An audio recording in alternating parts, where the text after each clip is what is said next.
I'm Ben Payne from Catley Cross Vets, and I've been asked to talk to you today by Dengie about dental problems that can affect the ridden horse, from the riding club horse right the way through to a performance horse. I suppose this can encompass everything, but essentially we're looking at things like gaps within the teeth, we're looking at things like loose teeth, fractured teeth, ridges within the teeth that shouldn't be there, and different types of mouth positioning such as a slant mouth. Now essentially all of these different types of pathology will cause oral pain, and it's been researched and it's been found out that it is oral pain that can actually be the precursor either to secondary complications within the horse's gastrointestinal tract, or can actually be the precursor to causing a drop in performance and potentially a drop in weight.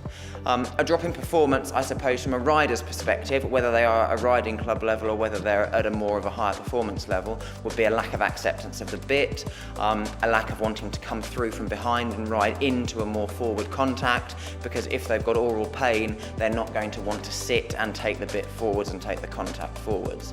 Now, when we're talking about diastema, that has quite a strong relevance to this. Diastema are gaps between the teeth. We've got 6 cheek teeth, so there's going to be 5 gaps between those teeth on each arcade and on each side, and it is those teeth that can get the food packing in them. There's 2 different types of diastema. We've got open diastema and valve diastema. Open diastema can be thought of like a set of bricks lined up to each other, where the diastema is the gap between the 2 bricks, and we've then got the cement filling into them. Now, these are more beneficial than your closed diastema, because the food generally goes in there, sits in there for a little bit, and will then fall out. In your closed diastema or valve diastema, the biting surface is actually joined together, and the diastema then forms a triangular shape down towards the junction between the tooth and the gum. This is more painful than the open diastema, because the food packs in there and has no escape route. The food packs in there and then starts to rot. This can then set up a nidus for infection and can cause infection within the bone and within the gums of the molar teeth. This has been proven to be one of the most painful conditions in the horse's mouth, and it's conditions like these that we need to alleviate and to get on top of before they even start. Forage should make up at least half of every horse's ration. That means it's 1% of their body weight every single day. Studies have shown that when horses are eating high fibre materials, they use the full range of movement of their jaw. This in effect means they're less likely to develop the sharp edges on the side of their teeth. So dental issues aren't just a problem for the older horse. A performance horse, or even just an active leisure horse, may have problems such as diastemas or just dental irregularities that cause them problems with chewing.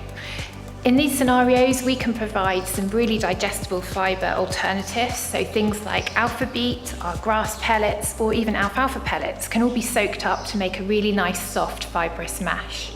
Hi there, my name's Alicia Wilkinson, and this is my horse, Perfect Timing. We both do British eventing and compete up to 3-star level and advanced.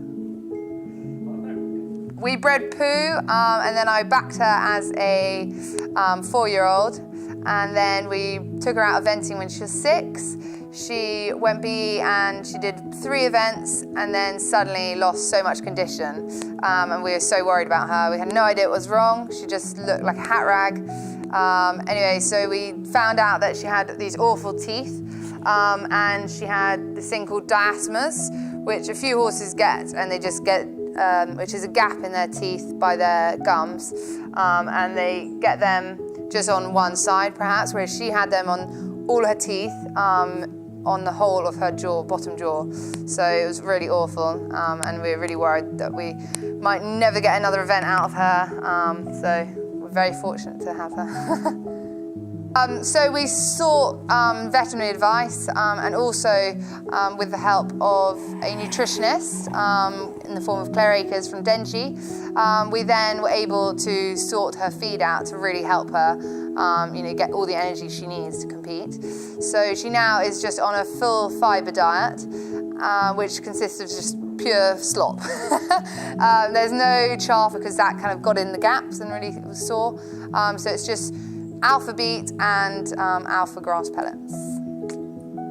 Yeah, so a lot of people feel that fibre isn't enough for a horse to compete at a high level, whereas what I found with this full fibre diet is that Pooh has plenty of energy, she maintains an amazing condition all year round and is able to compete at whatever level I choose to.